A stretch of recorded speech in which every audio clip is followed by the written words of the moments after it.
أعوذ بالله من الشيطان الرجيم. بسم الله الرحمن الرحيم.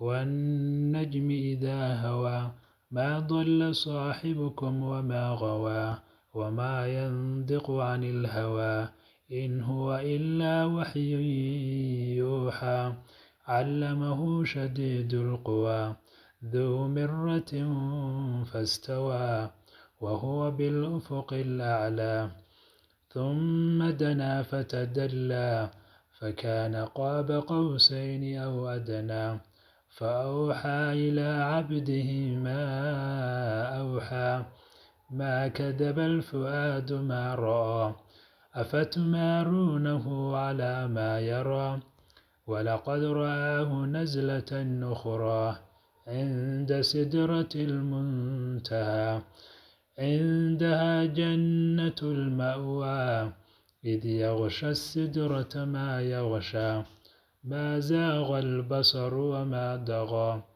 لقد رأى من آيات ربه الكبرى أفرأيتم اللات والعزى ومناة الثالثة الأخرى ألكم الذكر وله الأنثى تلك إذا قسمة ضيزى إن هي إلا أسماء سميتموها أنتم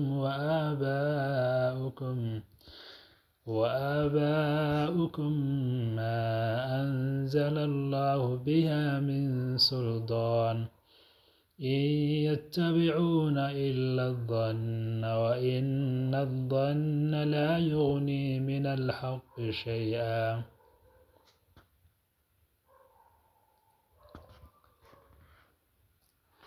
daawadayaal saaad arkaysaanba waxa weeyaan suuq waa sayladii xoolaha gaar ahaan geela waxay soo bandhigayaan waxyaaba aad la yaab badan. halkana waa meel kamida meelaha ku yaala ama duleedyo ku yaala miyiga meelaha ugu fiican iyadoo la keeno xoolo kala duwan. saad arkaysaanba geela ayaa ugu badan baa layidhi marka loo eego duleedka meelaha uu daaqi karo.